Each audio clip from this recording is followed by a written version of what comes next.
नमस्कार, आप देख रहे हैं न्यूज इंडिया। आपके साथ मैं दीपिका सिंह। करेंगे खबरों की शुरुआत वसुधैव कुटुंबकम। हाँ जी हाँ, बड़ी खबर आपको बता दें, दिल्ली से आ रही है, जहां राजघाट पहुंचे हैं ब्रिटेन के पीएम ऋषि सुनक। राजघाट पर बापू को श्रद्धांजलि अर्पित करेंगे ऋषि सुनक। अक्षरधाम मंदिर में दर्शन के बाद रवाना हुए हैं।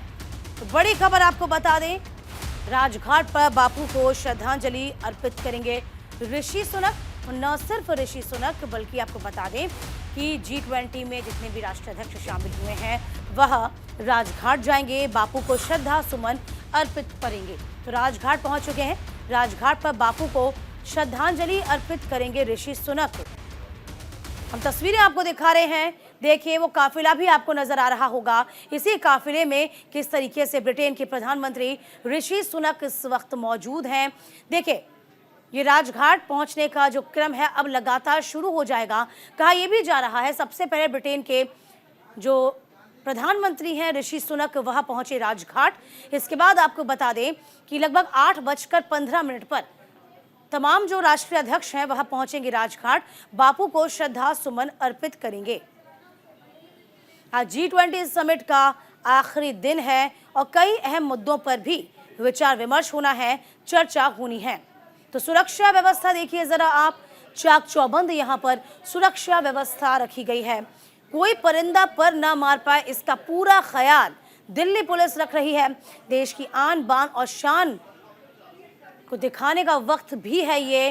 और लगातार आपको बता दें किस तरीके से पुख्ता सुरक्षा के बीच में ऋषि सुनक पहुंचे राजघाट और श्रद्धा सुमन अर्पित करेंगे। तो दुनिया ने भारत की विकास के उपथ पर जिस तरीके से अग्रसर है उसका लोहा माना और कई मसलों पर चर्चा हुई है, विचार विमर्श हुआ। द्विपक्षीय वार्ता आज भी कई देशों से होनी है।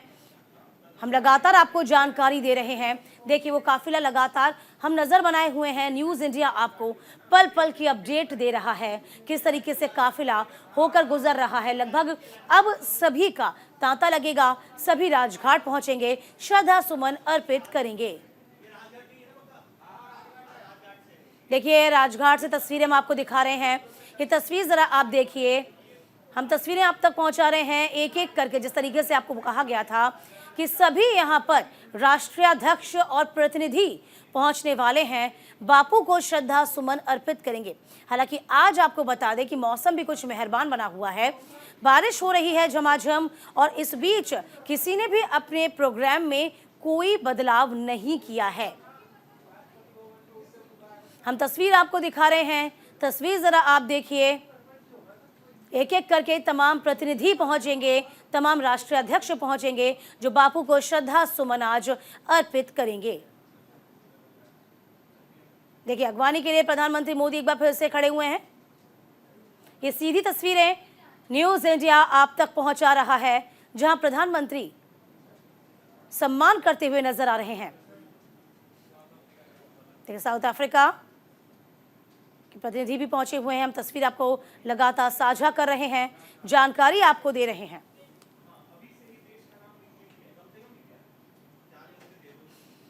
देखिए इस बीच आपको बता दें 2 दिन बेहद खास रहे। यदि हम 9 तारीख की बात, कल की बात करते हैं, तो मिडिल ईस्ट यूरोप मिलकर कॉरिडोर बनाएंगे।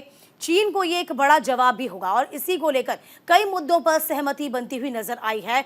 और इसमें यूं कहा जाए कि भारत की तमाम बातों को यहाँ पर शक्तिशाली देशों ने स्वीकार किया है।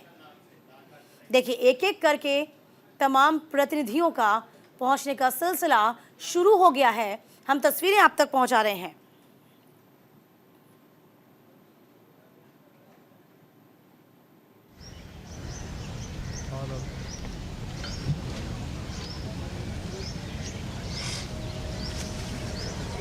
देखिए लगातार राजघाट पर 8:15 का जो वक्त निर्धारित था कि तमाम राष्ट्राध्यक्ष पहुंचेंगे और प्रतिनिधि पहुंचेंगे, उनके पहुंचने का सिलसिला शुरू हो चुका है। सभी पहुंच रहे हैं। आज का दिन के कार्यक्रम की शुरुआत होगी राजघाट पे बापू को श्रद्धा सुमन अर्पित करने के साथ ही।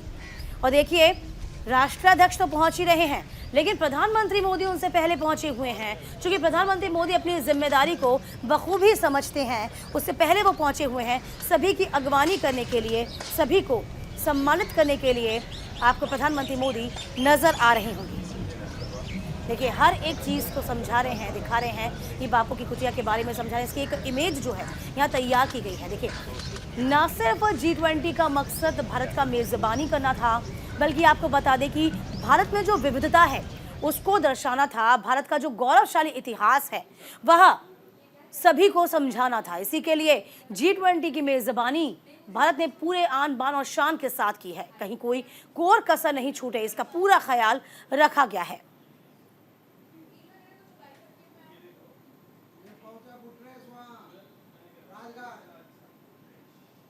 देखिए, गुटरेस भी पहुंचे हुए हैं। हम तस्वीर आपको दिखा रहे हैं, तस्वीरों के जरिए आप समझ पाएंगे ये दिन कितना महत्वपूर्ण है। हालांकि आज का दिन आखिरी दिन है, लेकिन इस आखिरी दिन में कई अहम मुद्दों पर, कई अहम मसलों पर चर्चा होनी है, विचार विमर्श होना है। और दिन की शुरुआत राजघाट से की गई है। देखिए, गुटरेस पहुंचे हुए हैं। हम आपको तस्वीरें लगातार साझा कर रहे हैं। हम आपको बता रहे हैं ये तमाम जो राष्ट्राध्यक्ष आप देख पा रहे हैं, ये सभी पहुंचेंगे और एक एक करके इनको सम्मानित करने का काम प्रधानमंत्री मोदी कर रहे हैं। तो यहाँ पर स्वागत किया जा रहा है और इसी के साथ साथ आपको लगातार तस्वीरें हम साझा कर रहे हैं। हालांकि इससे पहले आपको बता दें किस तरीके से पहले दिन साझा घोषणा पत्र पर सहमति बनी थी। हालांकि आपको याद होगा, रूस यूक्रेन जंग के शुरू होने के बाद ये पहली बार था जब किसी डिक्लेरेशन पर सभी जो सदस्य देश हैं वह सहमत हुए। 37 पेज का घोषणा पत्र यूरेन और sustainable development goal, one future alliance और बायोफ्यूल अलायंस सहित कई अहम मुद्दों का जिक्र भी हुआ। वहीं भारत की पहल पर अफ्रीकन यूनियन G20 का मेंबर बना। तो स्वागत करते हुए प्रधानमंत्री मोदी राजघाट पर नजर आ रहे हैं और पहले दिन की जानकारी भी हम आपको साझा कर रहे हैं। देखिए, और भी आपको बता दें कि पहले दिन हुआ क्या। भारत के साथ इकोनॉमिक कॉरिडोर बनाएगा यूरोप।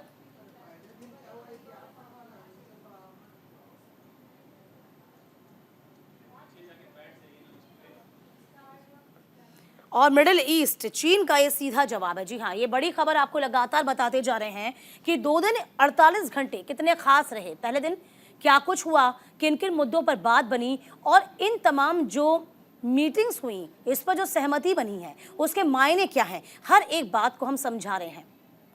तो भारत, यूरोप, मिडिल ईस्ट खाड़ी देश के बीच इकोनॉमिक कॉरिडोर शुरू होने के साथ ही ये ऐतिहासिक डील हुई थी, जिसमें Bharat, United Arab of Emirates यानी कि UAE और EU, Italy, Germany, France, America शामिल है। इसे चीन के बेल्ट एंड रोड इनिशिएटिव का जवाब माना जा रहा है। ये पहले दिन तमाम मुद्दों पर बातचीत हुई थी, इन पर चर्चा हुई, क्योंकि G20 का मकसद ही ये था कि जो समसामयिक मुद्दे हैं इन पर विस्तार पूर्वक चर्चा हो, एक पटल पर चर्चा हो, जिसमें तमाम जो बड़े शक्तिशाली देश हैं वो मौजूद रहे।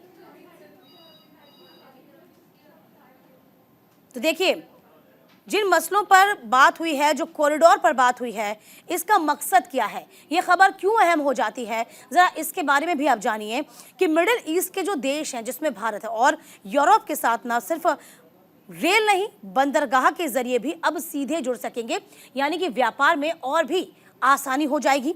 ये प्रोजेक्ट होगा UAE, सऊदी अरब, जॉर्डन, इजराइल सहित पूरे मिडिल ईस्ट के रेल शिपिंग फैसिलिटीज को कनेक्ट करेगा। तो इससे क्या होगा, भारत और यूरोप के बीच जो व्यापार है वो 40% तक का उसमें इजाफा हो जाएगा। देखिए, प्रधानमंत्री मोदी लगातार सम्मान करते हुए, स्वागत करते हुए और जानकारी देते हुए राजघाट के जो गौरवशाली इतिहास है उसके बारे में बताते हुए। इसके अलावा देखिए, G20 में जो नाम की पट्टी है भारत, वो नजर आया और इसी पर पहली बार इंटरनेशनल इवेंट में इंडिया का नाम नहीं लिया गया। ये बहुत खास रहा, क्योंकि नई दिल्ली में G20 समिट के दौरान PM मोदी की जो तस्वीर सामने आई उसने सबका ध्यान अपनी ओर खींचा। पीएम मोदी के आगे देश का नाम इंडिया नहीं बल्कि भारत लिखा हुआ था और ये पहली बार है जब किसी इंटरनेशनल इवेंट में पीएम की सीट के सामने देश का नाम इंडिया नहीं लिखा गया। चलिए अब जरा ये भी जानिए कि ये बात और ये खबर अहम क्यों हो जाती है, क्यों यहाँ पर भारत का नाम सामने आया और इंडिया इंटरनेशनल फोरम पे नहीं लिया गया। कुछ दिन पहले राष्ट्रपति की ओर से एक डिनर इन्विटेशन भेजा था, आपको याद होगा, प्रेसिडेंट ऑफ भारत उसमें लिखा हुआ था। इसके बाद विपक्ष ने तमाम तरह के आरोप भी लगाए थे, सरकार देश का नाम बदलना चाहती है। हालांकि भारत के संविधान के आर्टिकल 1 के मुताबिक हमारे देश का नाम भारत और इंडिया दोनों ही है। इन दोनों का नाम हम इस्तेमाल कर सकते हैं जो कि संवैधानिक है। तो बड़ी खबर आपको बता रहे हैं, वो तमाम तस्वीरें साझा कर रहे हैं जहां वक्त निर्धारित है 8:15 का और लगातार स्वागत के लिए प्रधानमंत्री मोदी पहले से ही पहुंचे हुए हैं, सम्मान कर रहे हैं, स्वागत कर रहे हैं और जानकारी देते आपको नजर आ रहे हैं।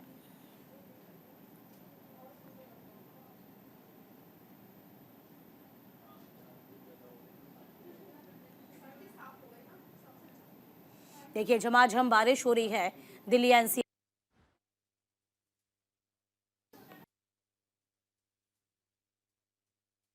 पर।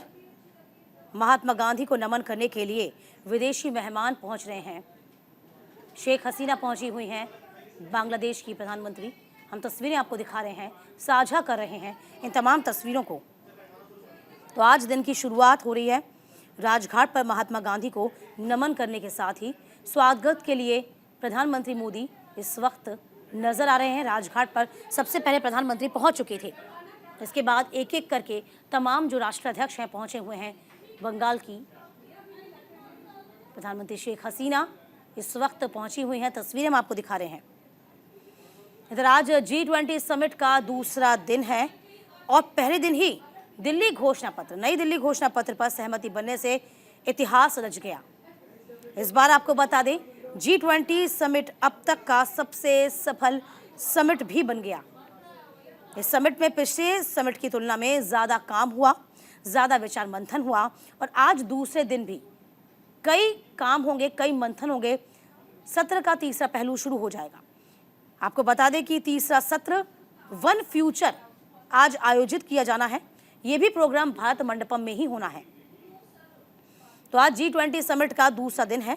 आज ब्राजील को 2024 में G20 की अध्यक्षता की जिम्मेदारी भारत सौंपेगा और दिल्ली में मौजूद दुनिया के बड़े नेता महात्मा गांधी की समाधि स्थल पर एक एक करके पहुंच रहे हैं।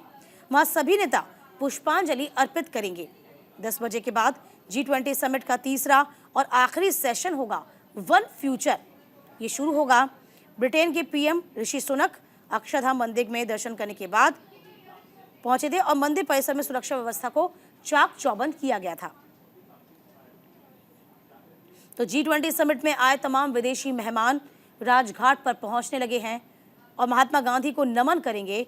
प्रधानमंत्री मोदी वहां सभी विदेशी मेहमानों का स्वागत करते हुए, देखिए, जानकारी देते हुए आपको नजर आ रहे होंगे। देखिए G20 नेताओं को पीएम मोदी खादी का स्टॉल पहना रहे हैं, उनका सम्मान कर रहे हैं और ये देखिए बेहद खास इसलिए भी हो जाता है क्योंकि महात्मा गांधी चरखा और खादी का किस तरीके से इस्तेमाल करते थे और भारत में खादी का इस्तेमाल सबसे ज्यादा उपयोगी माना जाता है। फिलहाल तस्वीरें हम आपके सामने साझा कर रहे हैं, कई मुद्दे बता रहे हैं जिन पर विचार विमर्श हुआ, कई बातें जिन पर सहमति बनी और ये समिट इसलिए खास हो गई कि नई दिल्ली का जो घोषणा पत्र है उस पर सहमति बनती हुई नजर आ गई। इसी से ही इतिहास रच गया और कई अहम मसलों पर विचार मंथन हुआ, विचार विमर्श हुआ। आज भी आपको बता दें कि वन फ्यूचर को लेकर कार्यक्रम का आयोजन होगा इसके बाद, जिसमें सभी विदेशी मेहमान भारत मंडपम में पहुंचेंगे। तो भारत मंडपम में ही ये प्रोग्राम होगा।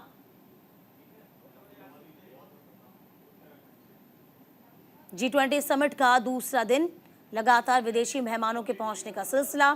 खादी का स्टॉल बनाकर प्रधानमंत्री मोदी स्वागत करते हुए राजघाट पर नजर आ रहे हैं। तो G20 में आए विदेशी मेहमान अब राजघाट पहुंच गए हैं। हम तस्वीरें लगातार साझा कर रहे हैं, आपको तस्वीरें दिखा रहे हैं जहां पर खादी का स्टॉल यहां पर पहनाया जा रहा है प्रधानमंत्री मोदी के द्वारा।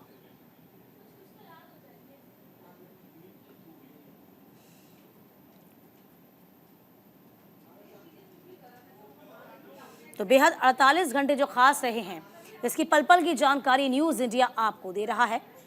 हर एक पहलू से आपको अवगत करा रहा है, क्योंकि G20 ना सिर्फ भारत सरकार के लिए खास है, बल्कि देश के लिए, आम जनता के लिए, उनके सम्मान के लिए कितना खास है, इसकी बानगी भी हम आपको समझा रहे हैं।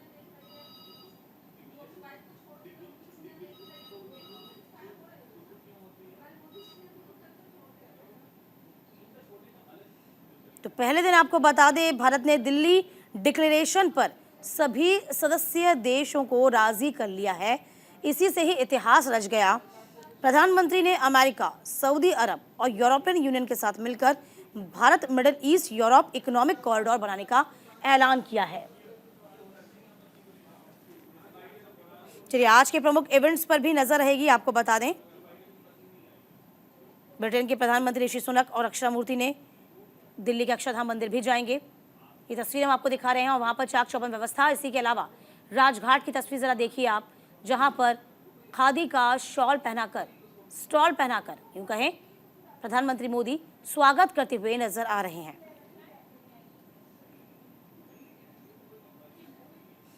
रूस यूक्रेन जंग के बाद G20 का पहला साझा घोषणा पत्र साझा किया। अफ्रीकी यूनियन संगठन का सदस्य बना, यानी कि कई अहम मसलों पर न सिर्फ चर्चा हुई है, बल्कि सहमति तक बनी है।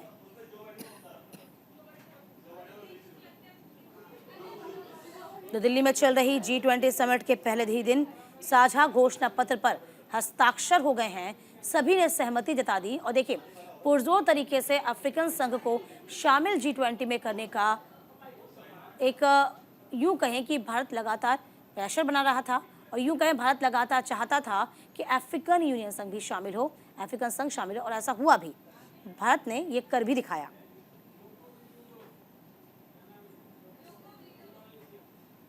तो जिस डिक्लेरेशन की बात हम कर रहे हैं, वो रूस यूक्रेन जंग से शुरू होने के बाद पहली बार है जब किसी डिक्लेरेशन पर सभी सदस्य देश सहमत हो गए हैं।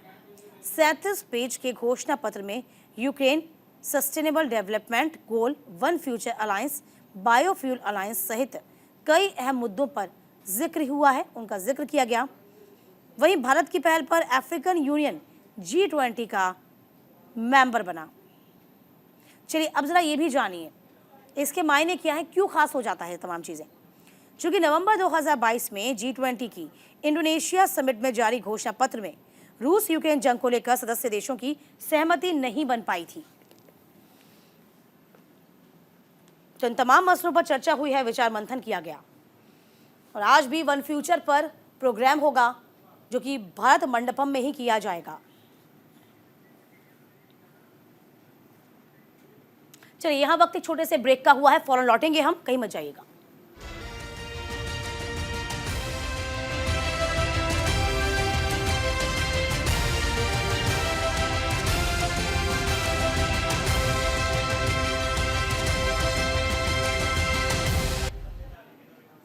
वेलकम बैक, आप देख रहे हैं न्यूज इंडिया, आपके साथ मैं दीपिका सिंह। चलिए आपको सबसे पहले सीधे लिए चलते हैं इस वक्त राजघाट, जहां पर तमाम जो राष्ट्राध्यक्ष हैं उनके पहुंचने का सिलसिला शुरू हो गया है। प्रधानमंत्री मोदी वहां मौजूद हैं, उनका स्वागत कर रहे हैं। आपको बता दें कि प्रधानमंत्री राजघाट के इतिहास के बारे में बता रहे हैं, बापू के बारे में बता रहे हैं, और खादी का स्टॉल उनको पहनाकर उनका स्वागत करते हुए नजर आ रहे हैं। तो राष्ट्रपिता को नमन किया जा रहा है। आज के जो सत्र की शुरुआत होगी, आपको बता दें कि वह राजघाट पर पहुंचने के साथ ही बापू को श्रद्धा सुमन अर्पित करने के साथ इस सत्र की दूसरे दिन की शुरुआत होने जा रही है।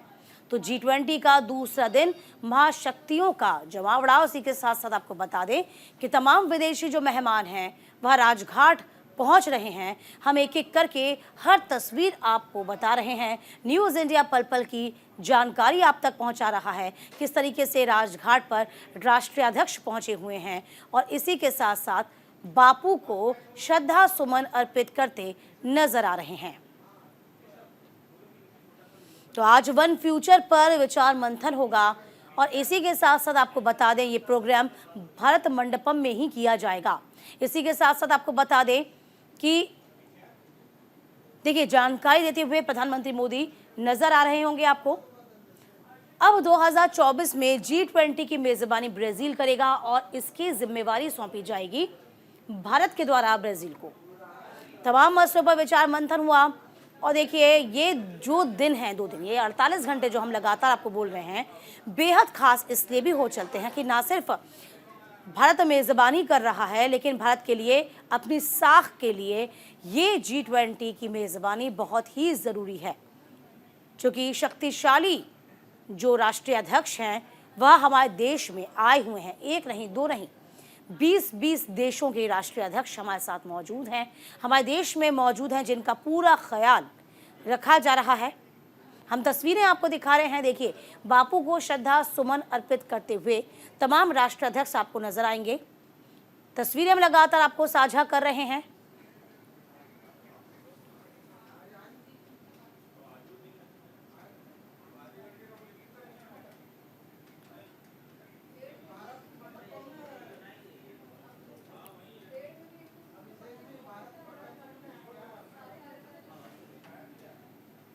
तो फिलहाल आपको बता दें अमृतकाल में विश्व मंथन और वन फ्यूचर पर चिंतन भी होगा। कल भी अहम मुद्दों पर चर्चा हुई, विचार विमर्श हुआ और आज भी आपको बता दें कि द्विपक्षीय बैठक होनी है। इस बैठक के भी कई मायने निकाले जा रहे हैं। लगातार आपको जानकारी दे रहे हैं, साझा कर रहे हैं। तस्वीरें हम आपको राजघाट की दिखा रहे हैं।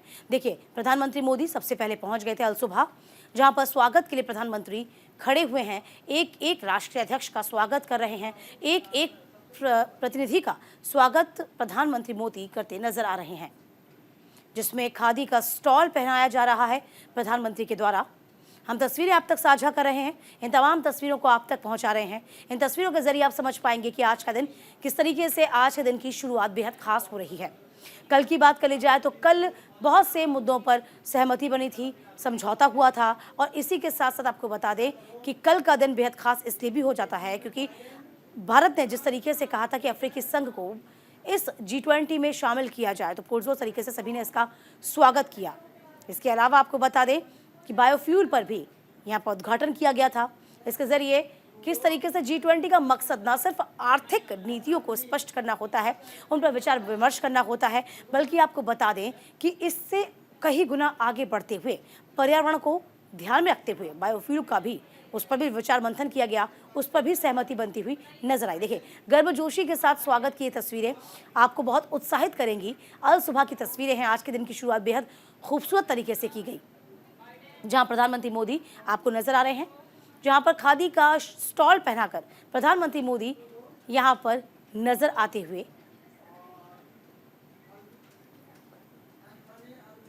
चलिए यहाँ पर एक तरफ आपको बता दें कि राजघाट पर तमाम जो राष्ट्रीय अध्यक्ष हैं पहुंच रहे हैं।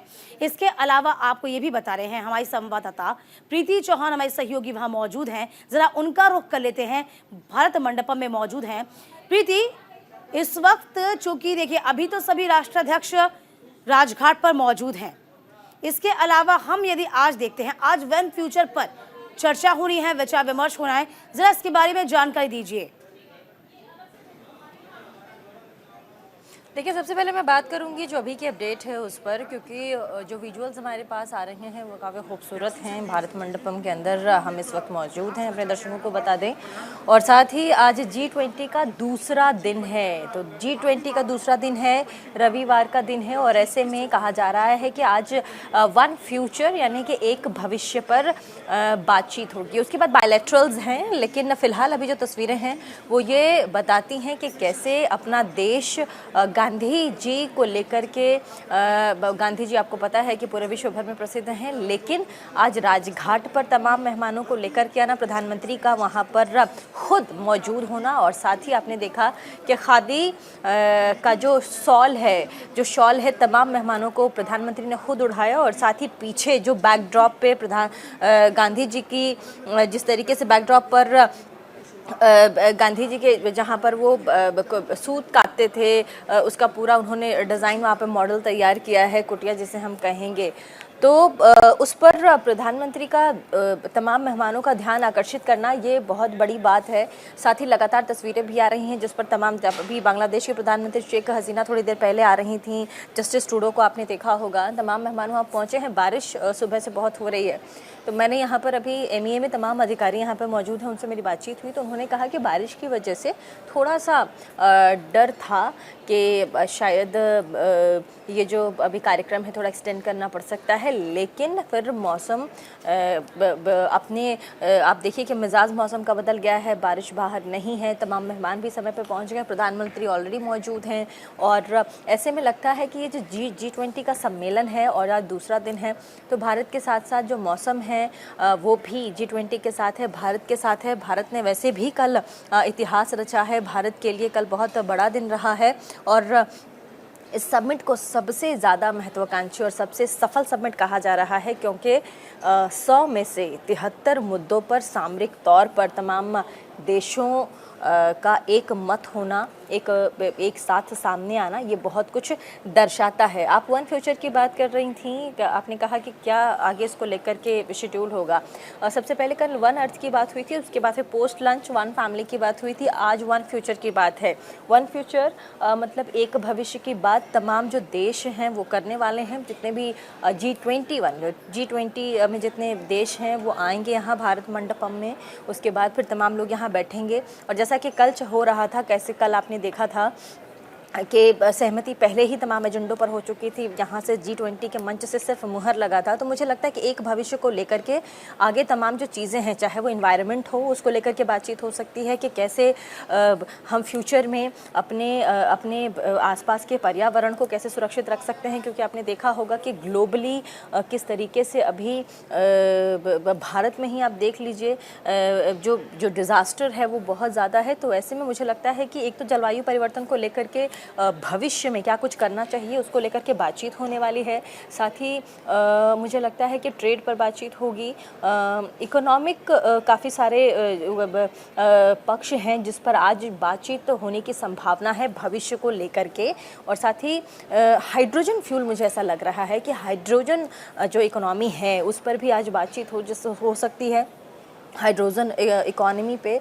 और भविष्य की जहाँ तक हम बात करें, ट्रेड टॉक्स तो ऑलरेडी भारत कर ही रहा है, लेकिन आज भी यहाँ पर तमाम पत्रकारों का ये कहना था कि शायद ट्रेड टॉक्स भी हम कर सकते हैं, हाइड्रोजन फ्यूल की बात हम कर सकते हैं, हाइड्रोजन इकोनॉमी की हम बात कर सकते हैं, बहुत सारे हमारे कॉरिडोर्स हैं उसकी भी भारत आज चर्चा कर सकता है फ्यूचर के एस्पेक्ट से, यानी कि भविष्य के एस्पेक्ट से। और भविष्य में भारत का जो भविष्य है वो तमाम इन देशों के बीच में कैसा होगा उस पर भी बात कर सकता है, भारत अपना पक्ष रख सकता है। लेकिन फिलहाल प्रधानमंत्री नरेंद्र मोदी का जो माइंडसेट है, जो उनका विज़न है, वो तमाम देशों को साथ लेकर के चलने का है, वो नज़र भी आ रहा है। क्योंकि कल से आप तक, कल पूरे दिन आपने देखा था कि G20 समिट के दोनों ही सेशंस में, यानी कि पहला जो वन अर्थ वाला सेशन था उसमें आपने देखा था कि कैसे हमने अफ्रीकन यूनियन को G20 में शामिल कराया। दूसरा पोस्ट लंच जो बायलैटरल्स थे उसमें जब G20 की बैठक थी वन फैमिली को लेकर के, उसमें भी कई सारी चीज़ें सामने आई।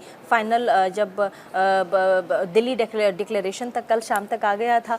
तो ऐसे में आज वन फ्यूचर पर पूरे विश्व की निगाह भी होगी, क्योंकि फ्यूचर यानी कि भविष्य पूरे विश्व का वो कैसा होगा, हमारा भविष्य कैसा होगा, पूरे विश्व का भविष्य कैसा होगा। तो मुझे ऐसा लगता है कि आज भविष्य पर हमको लगता है बहुत ज़्यादा इनिशिएटिव्स होंगे, कोई बड़ा फैसला भी आ सकता है, इसमें कोई दो राय नहीं है। लेकिन इनिशिएटिव की बात हम इसीलिए कर रहे हैं क्योंकि जितने एजेंडों पे बात होनी थी उस पर तकरीबन सहमति बना ली गई है। कल से आपने देखा था बायोफ्यूल अलायंस, उसमें भी बातचीत हो गई है।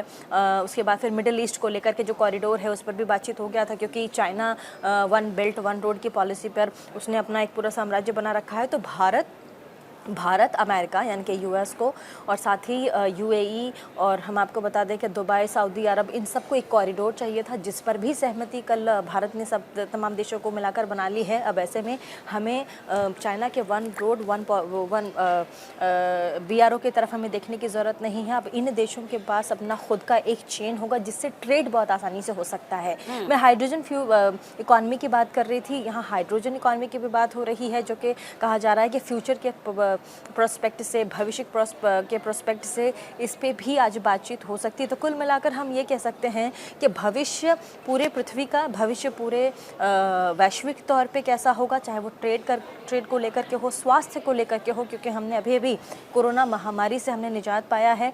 और ऐसे में स्वास्थ्य को लेकर के भी मुझे लगता है कि चर्चा का विषय या फिर कोई एक बड़ी रणनीति तय कर सकता है G20।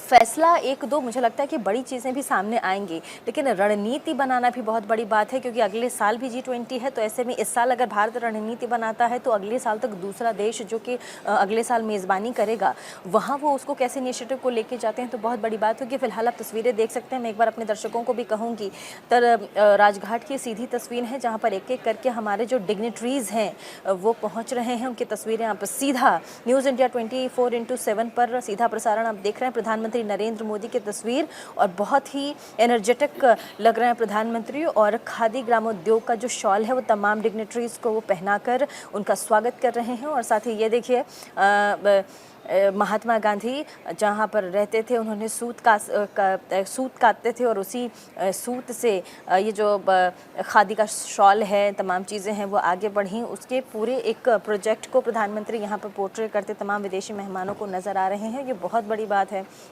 देखिए दीपिका, आप अभी बोल भी रही थी कि भविष्य में और क्या हो सकता है, फ्यूचर को लेकर के क्या बात हो सकती है। अब देखिए ये खादी का जो शॉल प्रधानमंत्री मतलब पहना रहे हैं तमाम मेहमानों को, एक छोटा सा एग्जाम्पल है कि भविष्य हम खादी को लेकर क्यों नहीं देखते। अब ये भी एक सवाल हो सकता है कि भविष्य हम खादी को लेकर के क्यों नहीं देखते। अब वहाँ पर आप देखिए राजघाट पर तमाम डिग्नेटरीज आ रहे हैं, वहाँ पर खादी के शॉल को उड़ाना ये बापू को याद करना है, क्योंकि खादी सूत उनके जीवन का हिस्सा रहा है। क्या पता आने वाले समय में, क्योंकि हम इकॉनमी फोरम की बात कर रहे हैं, G20 बहुत बड़ा फोरम है, ऐसे में हो सकता है कि खादी को ग्लोबली वैश्विक तौर पर, हालांकि हमारा खादी वैश्विक तौर पर बहुत प्रसिद्ध है, लेकिन हो सकता है कि कोई मान्यता भी दी जाए, ग्लोबली इसे और भी ज़्यादा इनरिच किया जाए। इसमें कोई बड़ी बात नहीं है, ऐसा हो सकता है और भारत ऐसा कर सकता है।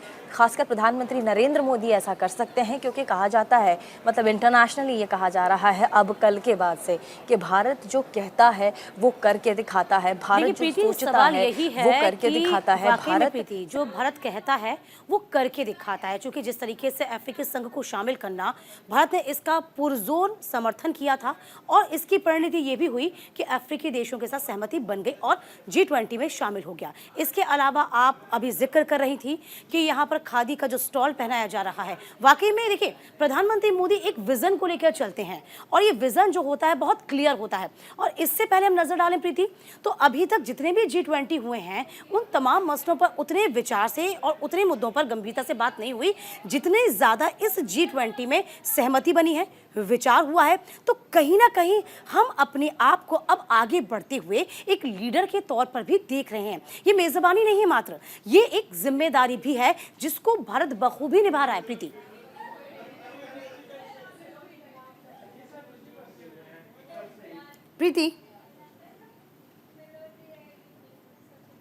प्रीति सुन पा रही हैं आप मुझे? वैश्विक देशों का जो संगठन है, जब इन्हें बिल्कुल मैं सुन रही हूँ। आपको मेरी आवाज़ आ रही है? हाँ प्रीति बोलिए। आपको मेरी आवाज़ आ रही है? हाँ प्रीति बोलिए। तो आपने बिल्कुल सही कहा। इससे पहले देखिए जिन जिन देशों ने G20 का जो सम्मेलन है, जिन जिन देशों ने अपने यहाँ किया है, अपने देशों में किया है, उन सब का रेशियो और साथ ही मतलब पूरा एक डेटा निकाला गया जो कि भारत सरकार ने शेयर भी किया है G20 में। कल हमने अपने टेलीविज़न स्क्रीन पर, हमने अपने न्यूज़ इंडिया में भी हमने चलाया था, उसमें दिया गया है साल 2016 तक G20 में किस किस देश ने क्या कुछ किया है, और ये अपने आप में बहुत कुछ बताता है।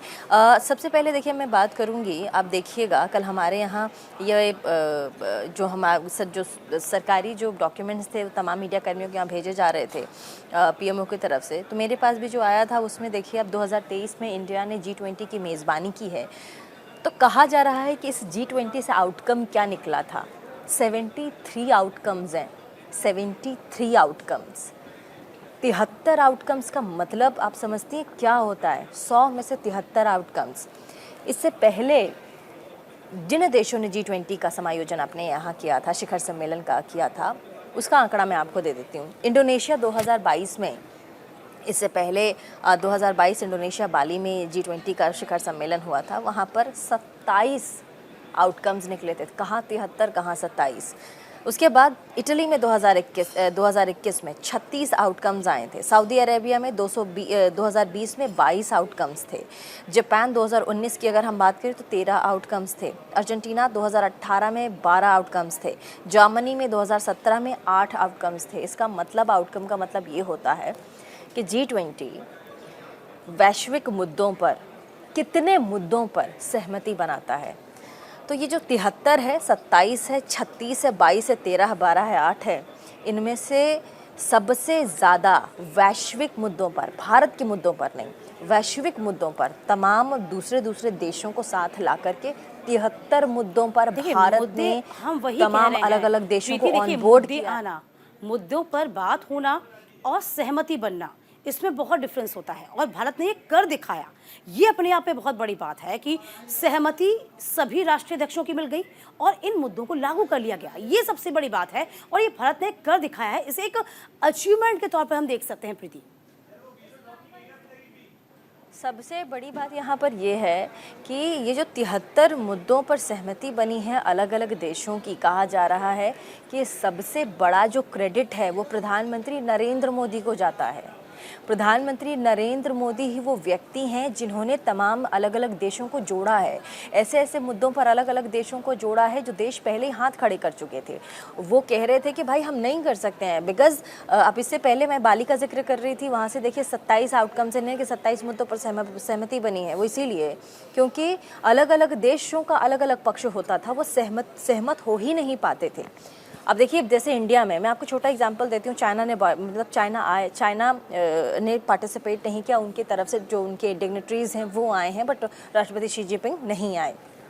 अब ऐसे में जब बाली में तमाम देश थे, वहाँ पर अलग अलग, हम जब G20 की बात करते हैं तो सामरिक मुद्दों की बात करते हैं, वैश्विक तौर पर ऐसा मुद्दा जो सबके हित के लिए हो, ऐसा मुद्दा जो सबके भले के लिए हो, ऐसा फ्यूचर जो सारे देशों के लिए हो, तमाम अलग अलग देशों के लिए, किसी एक देश की यहाँ बात ही नहीं होती है, सारे देशों को लेकर। यही प्रधानमंत्री ने कल कहा भी है कि देखिए, हम अगर अफ्रीकन यूनियन को शामिल करा रहे हैं इस G20 में, तो इसका मतलब है कि हम सबको साथ लेकर चलने की बात करते हैं, एक हम समावेशी विकास की बात करते हैं, हम सबका साथ सबका विश्वास की बात करते हैं, सबका विकास की बात करते हैं। और आपने अभी भी कहा दीपिका कि इससे पहले देखिए दूसरे देशों ने क्या किया, तो ये सीख लेने वाली बात भी भारत के लिए थी कि देखिए दूसरे देशों के पास जब ये अपॉर्चुनिटी थी G20 की, वो कर सकते थे लेकिन वो नहीं कर पाए, लेकिन भारत ने ये करके दिखा दिया। इसे कहते हैं अपॉर्चुनिटी ग्रैब करना। जब आपके पास अपॉर्चुनिटी आती है, जब आपके पास मौका आता है,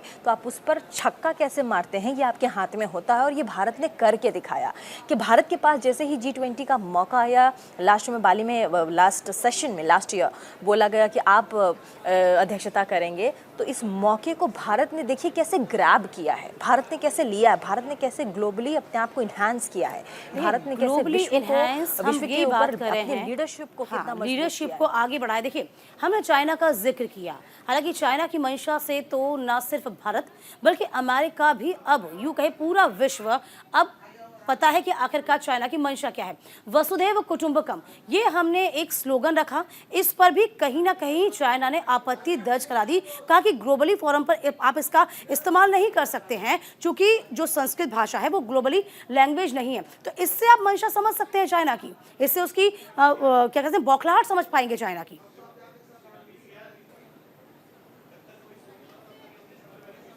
प्रीति, क्या कहा दीपिका आपने, एक बार शॉर्ट में अपना सवाल पूछिए। देखिए, चाइना ने जिस तरीके से वसुधैव कुटुंबकम, ये हमारा स्लोगन नहीं है, इसमें हम जीते हैं, ये भावना की, भारत की भावना है, लेकिन चाइना ने इस स्लोगन पे ही सवाल खड़े कर दिए थे। प्रीति, कहा था कि इस स्लोगन को आप नहीं रख सकते क्योंकि ये संस्कृत का शब्द है, ये संस्कृत है और संस्कृत ग्लोबल लैंग्वेज नहीं है। तो ये जो बौखलाहट है ना प्रीति, वो पहले से ही जाहिर हुई थी, तभी तो शी जिनपिंग के बहुत से ऐसे मामले थे जो सामने नहीं आए, हमारे इस G20 में शामिल भी नहीं हो पाए।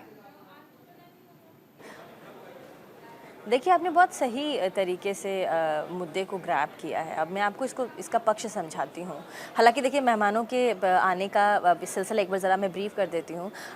देखिए, जर्मन के चांसलर हैं, यहाँ पर आपको नज़र आ रहे होंगे, जर्मनी चांसलर हैं। कल इनके प्रेस ब्रीफिंग में भी मैं थी और ऐसे में राजघाट जो डिग्नेटरीज़ हैं जर्मन के, वो पहुँच चुके हैं राजघाट। प्रधानमंत्री नरेंद्र मोदी थोड़ी ही देर में इन्हें भी खादी का शॉल इन्हें पहनाएंगे और उसके बाद फिर आगे जो कार्यक्रम है गांधी स्मारक के पास लेकर के जाएंगे उन्हें। राजघाट में गांधी का कुटिया भी दिखा रहे हैं जहां पर सूत काता जाता था, और ये जर्मन के डिग्नेटरीज़ आपको आगे जाते हुए नज़र आ रहे हैं न्यूज़ इंडिया 24/7 के इस प्लेटफॉर्म पे, और साथ ही आप लाइव सीधा प्रसारण देख पा रहे हैं।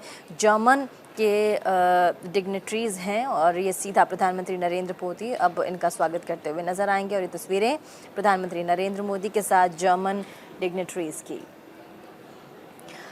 दीपिका, आप बिल्कुल सही कह रही थी। अब देखिए, मुझे उधर देखना पड़ रहा है क्योंकि मेरे यहाँ पर सामने कोई टेलीविज़न नहीं है। हालांकि इस पूरे मीडिया सेंटर में जगह जगह पर बड़े बड़े एलईडीज़ लगाए गए हैं, तो हमें जो भी अपडेट्स आ रहे हैं बाहर से कि प्रधानमंत्री और तमाम जो डिग्नेटरीज़ हैं वो क्या कर रहे हैं, तो स्क्रीन पे चल रहा है, बट जो स्क्रीन है वो ऑडिबल नहीं, म्यूट है वो। कल प्रधानमंत्री ने भी जब दिल्ली डिक्लेरेशन पे कंफर्मेशन दिया था तब भी यहाँ पर अनाउंस किया जा रहा था। प्रधानमंत्री की सीधी आवाज़ आ रही थी कि हमें गर्वान्वित होना चाहिए तमाम भारतीयों को कि हमने दिल्ली घोषणा पत्र को हासिल कर लिया है। ये बहुत बड़ी बात थी। हम सब भारतीय जो यहाँ मौजूद थे, हम सब बहुत प्राउड थे। सबने बहुत सारे ऐसे मीडिया कर्मी थे जिन्होंने क्लैप भी किया था। हम सब के लिए बहुत बड़ी बात थी। चलिए, आप चाइना की बात कर रही थी, मैं उस पर भी आती हूँ।